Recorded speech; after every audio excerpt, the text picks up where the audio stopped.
I hola, bon dia. Què ha passat? El lleó és en Levi transformat en tità i ben bé no s'acaba de menjar en Zig. Se'l guarda a la panxa. Això vol dir que té consciència, no? Perquè si no se'l menjaria directament. No ho tinc clar.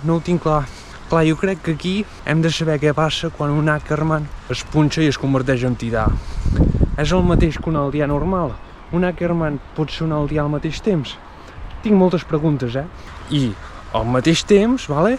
O sigui, s'està muntant un merder perquè hi ha en Reiner i companyia, vale? Han trobat l'Eren i el volen capturar, no? Evidentment. Ha sigut molt guai l'escena de la Pig, l'Eren i la Gabi. Uau, quanta tensió!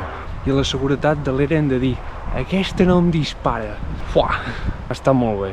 La Yelena, mentrestant, està escampant el pla de l'eutanàsia, que vés a saber amb en Zig com està, si continua sent factible. L'Armin, o sigui, el primer cop que l'Armin em decepciona una mica. Li sembla bé el pla. Diu, ostres, que bona gent que sou. Armin, tio, pensa, no és ser bona gent. No, és menjar-te la mentida que t'han vengut els marleians durant tot aquest temps. I bueno, ja tenim l'escenari muntat per una quarta temporada part 2, ben emocionant. Però fixa't el panorama, Tenim 3 bàndols i tots 3 són aldeans. Vull dir, és que s'acabaran matant entre ells abans que arribin les tropes de la resta del món. La pregunta és, en Levi s'ha punxat expressament per convertir-se en tità?